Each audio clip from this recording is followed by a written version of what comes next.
para ma-feel ko na ako pa rin ay isang Filipino, kumakain ako sa Filipino restaurant sa USA.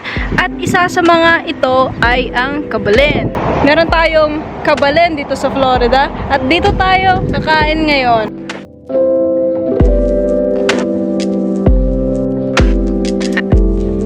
Welcome to Kabalen. At dito yung loob ng Kabalen. Dito ko na-feel na parang ako ay nasa Pilipinas. Sino mga Tagalog dito, mga Filipino? Oh. Ano po ang masasabi nyo na meron pong Filipino restaurant dito sa Florida? Mayroon Filipino restaurant. Ano pong masasabi nyo na meron pong Filipino restaurant dito sa Florida? Filipino restaurant here in Florida, there were, I would say, 2 or 3. The Kabalen is the best. Ano pong masasabi nyo na merong Kabalen dito sa Florida? Na may Filipino food tayo dito. Okay na okay kasi kung nagka-crave ka, andito lang siya, malapit lang. Right? Tapos Yes. nagbabago pa ng menu araw-araw. Good. Okay, thank you. Gandahin mo yan, ha? Meron silang mga halo-halo, leche flan. Kalabalan dito sa ano. Ganun. Ano pong masasabi niyo na merong Filipino food kalabalan dito sa Florida? Hindi ka na totoo. Hindi, masarap. I-edit mo yan, di ba?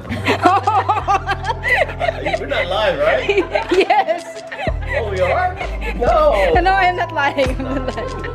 Masarap. Parati kaming kumakain dito. Tapos, yung bilo-bilo. At meron din silang peanut.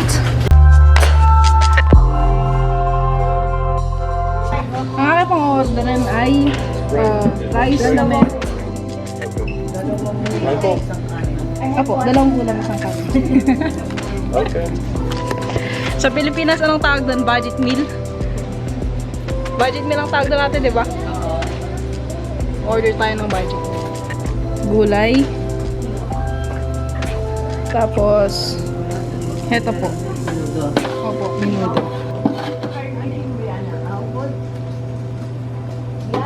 Okay. Break. Butter ka. Butter. Thank you. Oh, I'm just going to pay now. Whatever you want. Upo po ako dito ah. Whatever's cheap.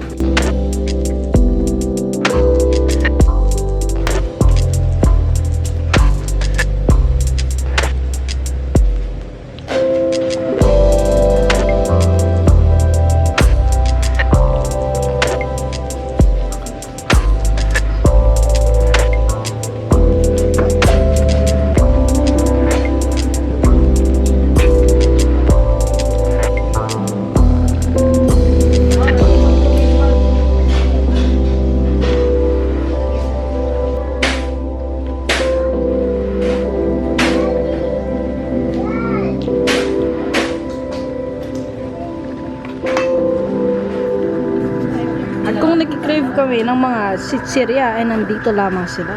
Hi! Thank you! Ayan, katatapos lang natin kumain sa Kabalen at tayo ay nabusog. I love it. Buti na lang at meron tayong Kabalen dito sa Florida kasi sa tuwing nag-crave ako ng Filipino food, pumupunta ako dyan. Thank you for watching. Please subscribe.